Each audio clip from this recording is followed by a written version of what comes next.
One. Welcome, everyone. We're excited tonight to have you join us for another one of our virtual career series as part of the UCSB Alumni Council Committee. And tonight we have a special pleasure. Jordan Gomez is joining us. He is a 2013 grad and a vice president in real estate sales. So he's going to take you through his career journey. But we just want to talk a bit about the career survey series that we have going. We offer a monthly session.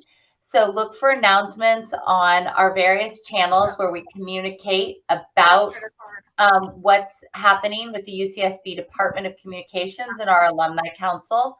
You can follow us in any of these places and you'll get the latest and greatest on who is appearing in this virtual series. But really importantly, too, if you've missed a previous meeting, they're all recorded and available on the website. So you can go back and look at the topics you're interested in. And then, of course, we welcome any questions and anything you want to know about the council, and feel free to reach out. So I'm going to stop sharing and turn it over to Jordan and let you go from here, Jordan.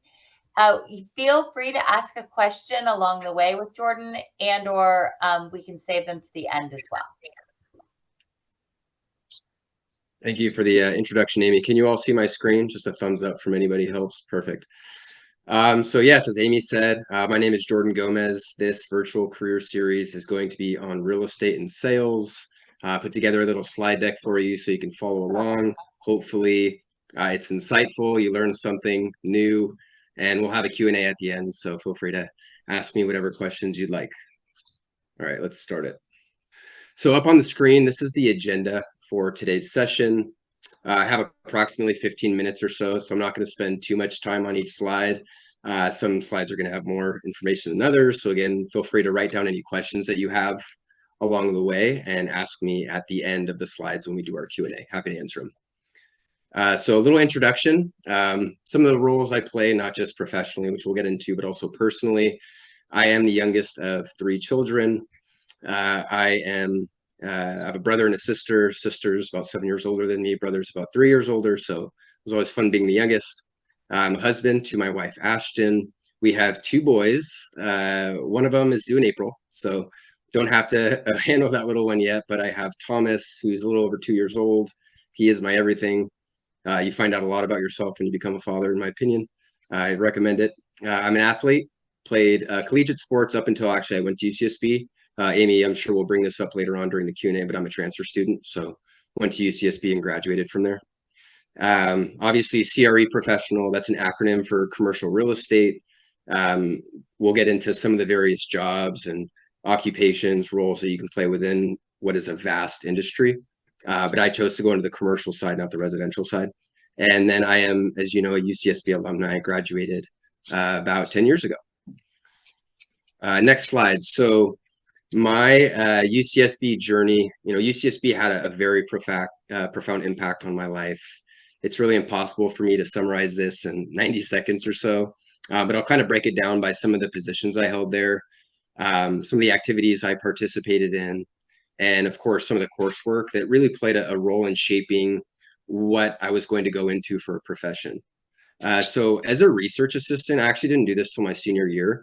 I had a class with Linda Putnam, who at the time was the chair of the comm department. This was back in like 2011, 2012. And she needed a research assistant. I was top of her class. She remembered me. She offered me a job, and the rest is kind of history. I got to work with her, some of her doctoral candidate students like Ryan Fuller, which was a really good experience. But that was a really good paid job as well, which I needed.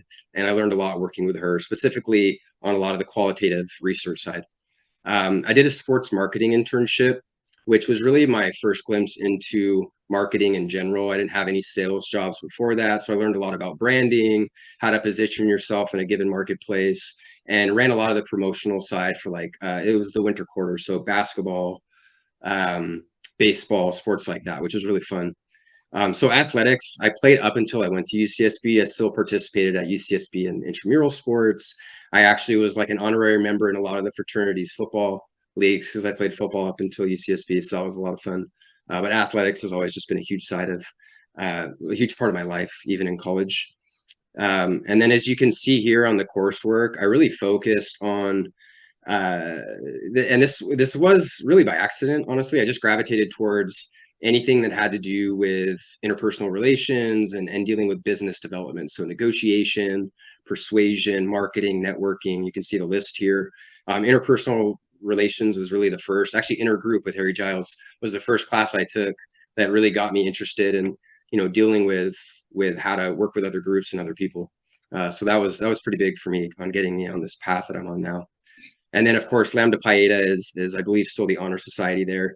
Just I put that up there to show that I took school very seriously. I take everything I do really seriously. I don't half-ass, excuse my language, anything. So I believe I graduated with like a 3.75 or 3.8 GPA.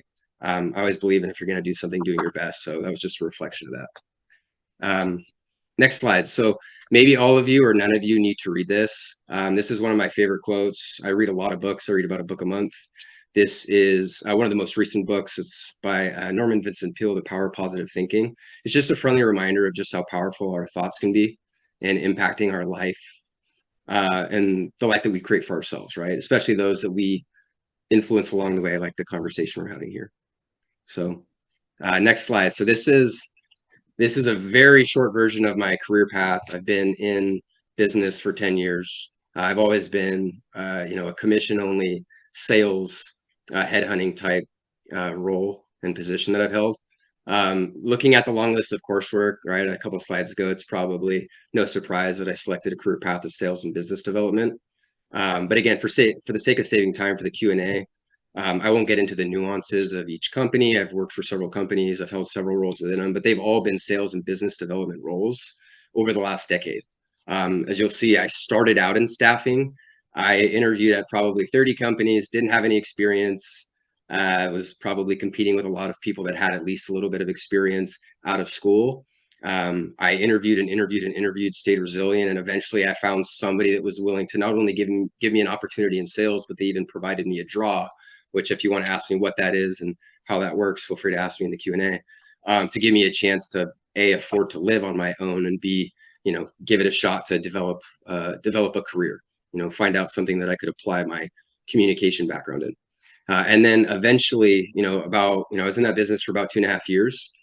And I was very, very fortunate. I believe luck is a crossroads where opportunity meets skill. Was always reading books on sales, negotiation, persuasion, how to develop, a business mindset, how to be an entrepreneur. And I ended up meeting somebody at a dinner party that was going to this new company. They were very small at the time, called Mathews Real Estate Investment Services. If anybody knows who Kyle Mathews is or follows him on Twitter or LinkedIn, he is pretty much a famous commercial real estate broker now. His company's 600 people and growing. I was one of the first 40, 50 brokers there. So I was lucky enough to get selected to go work for that company. And that's when everything took off for me. Like I said, I won't get into each role, but this kind of shows you the progression, how long it took at each position to progress throughout my, investment sales role. And those progressions have to do with, just so you know, revenue thresholds, right? What I'm producing from a revenue standpoint for the company I work for. Next slide. So as you know, I work in the commercial real estate industry. I wanted to kind of provide a little definition for you. It's very difficult to summarize, but I'm doing my best here. So it really refers to properties that are primarily used for business purposes rather than for owner-occupied residential living. You have residential and you have commercial, right? So I focus on commercial, and within the commercial real estate industry landscape, there are several different what we call product types or asset classes. Some of those, the main ones are like an office building. You have retail spaces, which is what I do. I do retail. So I sell shopping centers. I might sell a gas station on the corner or a strip center with like a barber and, a dentist and a dry cleaners, right? And then you have, of course, multifamily, like we talked about. So those are the apartment buildings with more than 4 dwelling units. And then you have industrial facilities, think like your Amazon fulfillment center, right? Your distribution centers. So those are just some of the various ones. But the reason why, this is important, and we'll get into kind of the role it plays in the economic landscape. You hold it as an investment, right, for income generation, and you do so, and not just income generation, also through through capital appreciation, but you do so through leasing the property, and of course through, like I mentioned, capital appreciation through adding value to the property and holding it into perpetuity into a later time when it's worth more than it is today. I know this is a mouthful, but trying to get through a lot of information in 20 minutes. But again, commercial real estate plays a really crucial role in the economic landscape by facilitating business operations and investment opportunities for investors. I myself am an investor. That's what I actually want to do after brokerage. I learned very early on that brokerage was investment sales, right? Agency, which is what I do, was a very, very good, clear path to learn the fundamentals of the business so that one day I could essentially retire off owning cash flowing income producing properties. All right, next slide. So this is a list of like the top 10 jobs. This is not in any specific order. This is just, the ones that I would say today have the most supply and demand. So first and foremost, real estate agent. Again, that's what I do. I do sales. You can either do sales where you're brokering a transaction between a buyer and a seller, or you're doing leasing where you're letting the property on behalf of a landlord, or you're of course representing a tenant and then negotiating that lease contract with the landlord. You have financial analysts. These are the people that are typically very analytical. They love working with numbers. They want to work behind a computer. They want to run cash flow models, things like that. If you're a finance major, an econ major, happy to talk to you about why this would be a great role to get into real estate and to learn the fundamentals. You have real estate attorneys, real estate appraisers. These are the people that value real estate typically on behalf of banks, as well as landlords. You have mortgage brokers, who are the ones brokering the loans that are going to be issued to buyers, landlords, depending on what they're doing there. You have escrow officers, title officers, and then of course, you have the people that own, operate, develop the property, like real estate developers and real estate investors. The last one here, very, very important. This is property management. So if you want to actually manage the improvements on the property, you want to collect rent, cover expenses on behalf of the landlord, you want to, help let the spaces to new tenants, you want to help improve the goodwill, right? The visual appeal of the property. That's the type of role you can go into. And that's also a great way to get into investment, which is learning how to operate the property. Next slide. So the below bullet points really contain what I believe to be the core characteristics that an individual must have or develop to become a successful sales executive. So I wrote 7 here. It's not exhaustive, it's not exact, but it holds pretty true for the people I've recruited and I've been fortunate enough to mentor over the years, including, of course, what I've developed as a skill set. First and foremost, you need to be positive. You need to be energetic, right? You need to have enthusiasm. You have to have a passion for what you do. If you don't love it, find something you love. Number 2, you need to be willing to set and achieve your goals. It is a goal-oriented business. It's highly competitive. That's why you typically see a lot of ex-athletes or heads of the debate team, people that were leaders, people that were born leaders, mentors, and of course, very competitive. That's who tends to do best in what is truly a highly competitive business. There are times where I'm competing with 20 brokers for an assignment. I kid you not. So it's very competitive. 3, you have to have the willingness to create and follow a process. I create a business plan for everything that I do, not even just professionally, even in my familial life. So you need to understand the importance of creating not just a process, but to create discipline and focus. Without those 2 things, you're going to just bounce around from job to job. So whatever you do, please develop that, not just to be successful in sales. 4, as you see here, I jumped the gun. You need to be disciplined to remain consistent in your business development efforts. Making cold calls can be very monotonous. It's a lot of rejection. You may leave voicemails for 6, 7, 8 hours straight, but in my opinion, that is one of the best, aside from in-person meetings, to cultivate relationships and to build a pipeline to be successful. Number 5, it's a desire to develop sales, marketing, and sales skills. That's probably a no-brainer, but I had to throw that in there. Got to have a desire to do it, not just, feel like you need to do it because it's part of the job. Something that I'm constantly watching videos, reading self-help books. I read so many self-help books. I can never get enough help. Right now I'm reading The Inner Game of Tennis, which I'll actually show in a minute. But always be wanting to cultivate those skills and learn. 6, it's a passion, right? Like I said, you need to have a passion for learning, not just a willingness, but you really need to have a desire to do it. And then lastly, it's a versatility to adapt to a diverse clientele base and situation. I kid you not, like no client is the same. You are going to deal with so many different personality types. Many of these personality profiles, you'll take assessments when and you can ask me about that, PI tests and Myers-Briggs tests and DISC tests and all these things to understand personality assessments. You're going to deal with so many people. No situations are the same. You have to be able to adapt and remain flexible to be successful. So the next slide, I don't want to get too much into this, but I will ensure you that this PowerPoint presentation is available to each of you so that you can access it at the end. Like I said, I'm cramming a lot of information in a short period of time. I do want you to have access to it. I'm happy to share it with each and every one of you. My email will be at the end if you want to email me directly. I'll answer your questions pretty much same day. I'm very reachable and always happy to get back. But this is just so you know, I create a detailed business plan, as I mentioned earlier, for everything I do. My fitness regimen has a business plan. It does. I have a journal and I tabulate all my workouts. I write everything down. I've done that for years. I have it for my family. We're going to be potentially moving out of California. I've never done that. So we have a business plan for how that's going to work and how we're going to make sure the pregnancy works and that she's taken care of. She has her OBGYN, you name it, right? Like that's something I'm good at. I do naturally. So where I left off is, like I said, I develop a business plan for everything. This is how I look at it. Again, not just for my professional life. Feel free to write this down, or again, I'll send you the slides later. You can email me directly. Happy to share. It's really important to me, and if it is important to me, I ask the important questions to develop a system for success. So very clearly, there's got to be a purpose, right? Why am I doing what I'm doing, right? What are the core values, right? It clearly, yeah, I want to have integrity. I want to act ethically. I want to communicate. I want to make sure that I'm including everybody and all that. But you got to understand with whatever you're doing, you need to set clear values, which are going to go hand in hand with the philosophy of whatever your business is that you're producing. And of course, the service that you're providing to a clientele. For me, I believe in specialization. Like, yes, I have to do that in real estate because it's so competitive. Not only do I focus on a geographic territory, but I also focus on a specific product type. I don't do every building in San Diego. I do retail buildings over a certain size, as an example, right?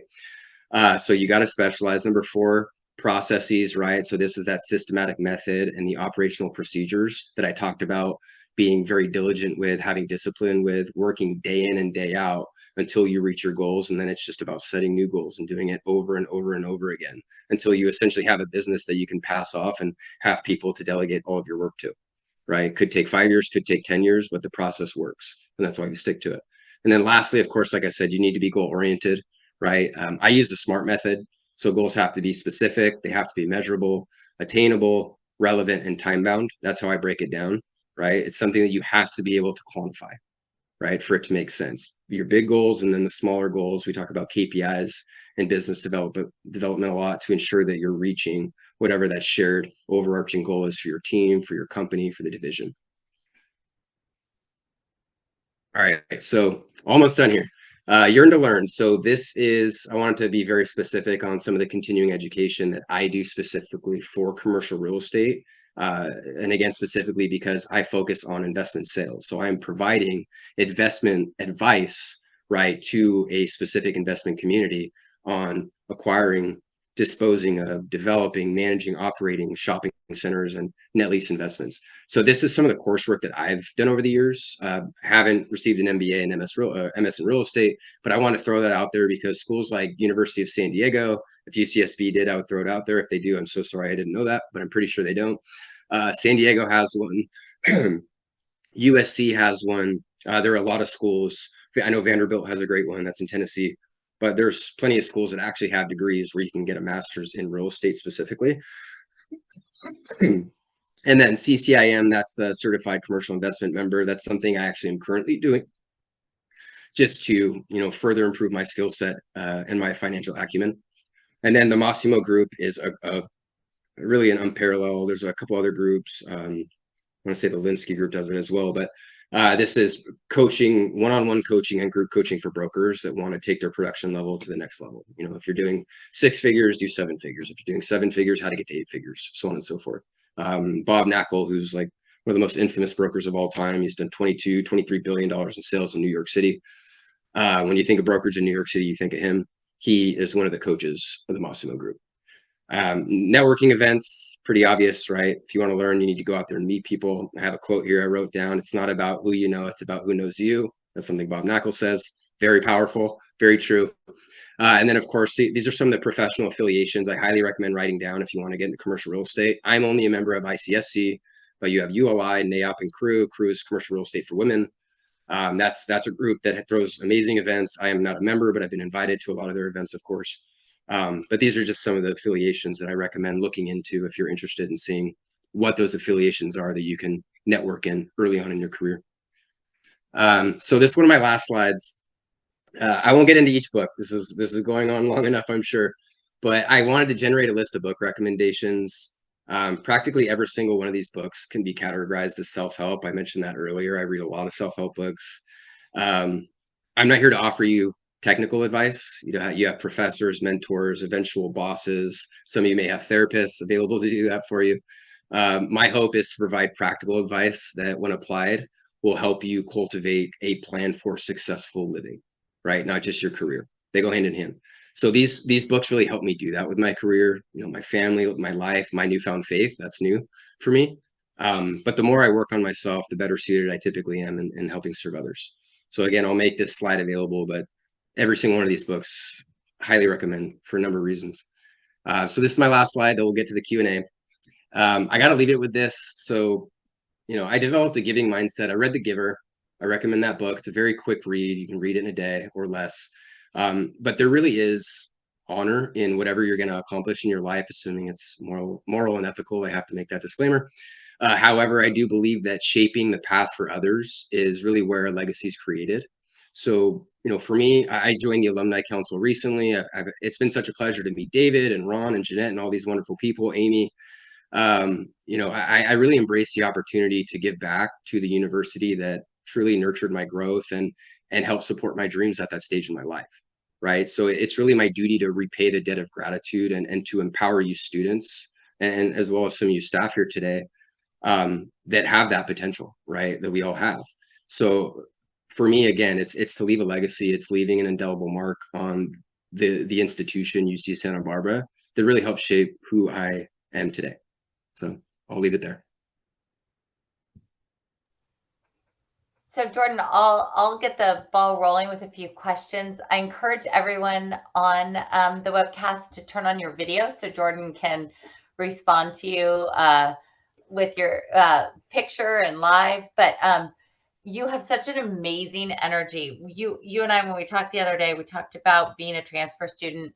And I told you I was going to ask you a little bit about that because I think it's very intriguing, all that you did and accomplished along the way. How was that coming into Santa Barbara, and what advice do you have? Yeah, so first and foremost, the environment that is Isla Vista can make or break you, which I don't have to explain to any of you. Certainly when I was there, I don't know if it's still what it is, but it's one of those places where, again, you need to cultivate a plan and discipline if you want to make it out and you want to make it out successfully, right? Like I said, I was, an honor student and I participated in a ton of internships and programs. So I'll start off by saying that. So I was fortunate, Amy, where I went to SBCC prior. So I was already in Isla Vista and I had friends at UC Santa Barbara through, like I said, getting to know some of the people at the different fraternities and sororities and just friends that I had that I met even through work. So that made the transition pretty smooth. But, as I mentioned to you, I believe it was yesterday or the day before, I thought it was an advantage for me because I went to a school that I had learned a lot from. I went to Azusa Pacific my first year, played baseball, football there, found out that culture, that environment wasn't right for me at the time. But getting to experience the diversity there, and then at Santa Barbara City College, where you have, I don't even know how many, maybe just as many or more students than UCSB, but just the diversity of people and most specifically classes I got to take really helped me funnel in on what I wanted to spend all my time doing at UCSB. So I didn't go to UCSB and then say like, all right, I'm going to play around with this class and that class and hopefully eventually I figure it out. Like I had to really get my stuff together when I was at SBCC, A, to ensure that I had what it took to get transferred, because I'm sure a lot of people try to transfer there. But B, that once I got there, I was going to spend 100% of my time on the major. And I think I told you, I took twice as many Yeah. requirements than I needed to for comm. Like I think it was 40 credits, I took 80 or something like that. So that's why it was a benefit to me. Once I knew what I wanted to do before I even went there, I honed in on it. You said you took every class possible, I think. Hey, Jordan, we're Pretty going to ask much, you. yeah. Yeah, stop sharing your screen so we can see your face big. Yeah. Let me here, hold on. Okay. Yeah, I think that's amazing that you were able to fit so many classes in, but just also speaks to your passion. Okay, I have one more question, then we'll see if someone else is ready. 30 interviews. Okay, that I my jaw dropped a little bit. How did you prepare? What was that like? It could be very overwhelming. How did you keep inspired, keep going, and more importantly, secure 30 interviews? I think that alone is challenging to get your foot in that many doors. Well, I probably applied to 150 jobs. So, Wow. 20% hit rate isn't great, but that's how I secured 30. So, let's maybe use this as let me use this as the time to tell you what not to do, right? And maybe what also to do, because I did not run a perfect process. Like, I'll just say it now, like what the comm department is doing, what the alumni council is doing with the mentorship program. I help run that, so I'm biased in saying this, but, none of this existed when I was there. So take advantage of these calls. I'm literally going to give you my email. You can email me. I'll get right back to you. We can have a phone call, Nicholas or whomever's on the call. I'm happy to help. Like I said, the giver mentality is how you make it in this life. That's just my opinion. But going backwards, I applied everywhere in sales. I knew I wanted to do sales, business development, even if it was an internship, and I had to travel from Chino to wherever. Like I grew up in Chino, used to live in Chino. But I applied any and everywhere, just anybody to give me a chance so I could show them that I had the work ethic and the ability to learn to do what I had to do. Right. But I found out really early on it was incredibly competitive. This was like 2012, 2013. So we were just ramping up from the great financial crisis. And it was just constant, rejection after rejection after rejection. Like I said, I honestly probably applied to close to 100 companies, resumes, cover letters. Like I did everything I was supposed to do. Took the interviewing class that Eric Zackerson was actually the TA back then.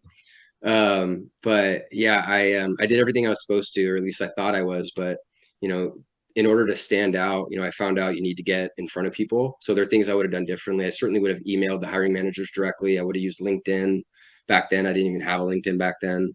I would have done a lot of direct messages. I would have even cold called. I didn't have the courage back then to do that. I cold called all the clients I have now. I cold called, right? They weren't handed to me. There were no referrals.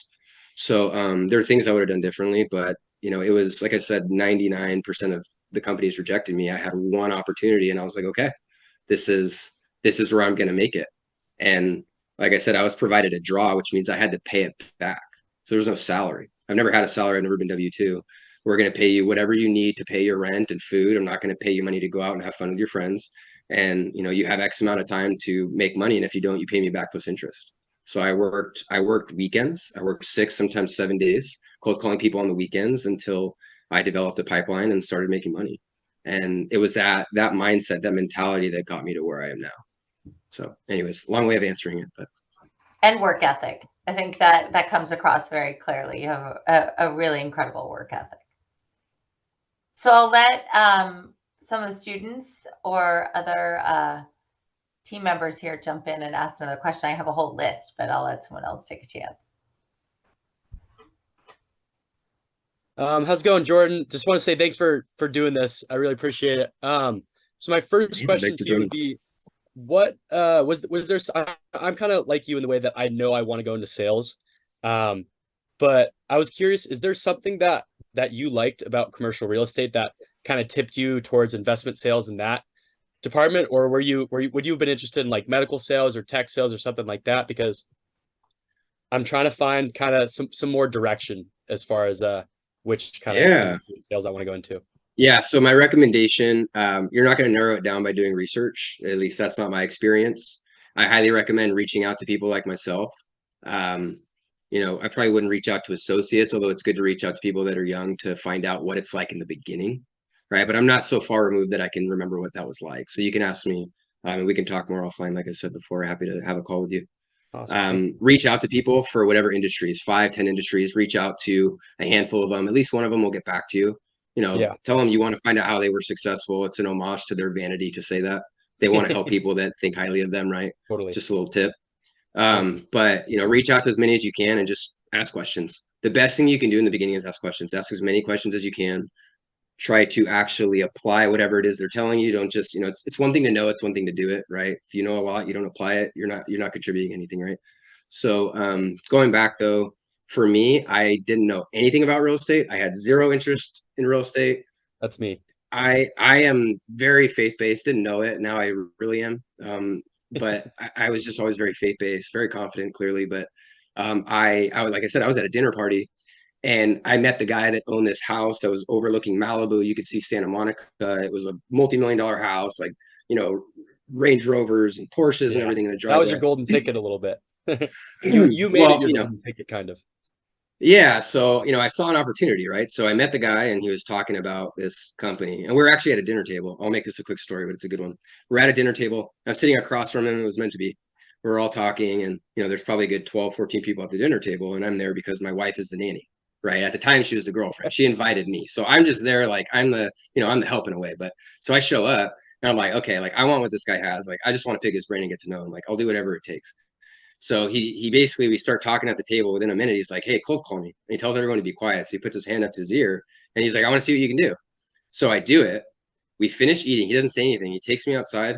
We don't participate with the dinner party for 3 hours. He basically convinces me to quit my job to get my real estate license and to work for him. Oh, And that was October of 2015. And then by wow. May of 2016, I was working for Mathews as a broker. Yeah. Wow. That's so awesome. And then really quick second question. I'm from San Diego as well. I was curious what area of San Diego do you mostly try and sell commercial real estate in, or if there's like anything you've sold that maybe I would recognize because I'm from there. Yeah, so I live in Carlsbad. I specialize across Southern California. I've probably done about a half a dozen deals in San Diego. Nice. The biggest deal I can think of, do you know Chula Vista? Yeah, yeah, I know Chula Vista. So South Bay Marketplace, there's like a Best Buy there, a Walmart. Okay, I've been to that That was a Walmart. pretty large transaction, yeah. So that's probably Nice. that's the I'm best one I can sure. think of. That's so cool. Awesome. Thank you, man. Appreciate it. Yeah. Yeah. Thanks for the questions. Good to meet you. Great meeting you too.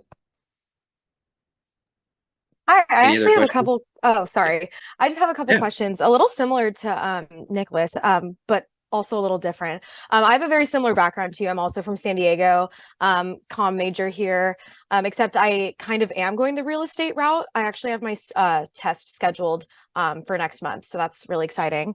Crossing my fingers for that. But kind of similar to him, I'm not exactly sure how to find my niche, find my direction, because I know that there's so much out there in just the industry that I probably don't even know exists.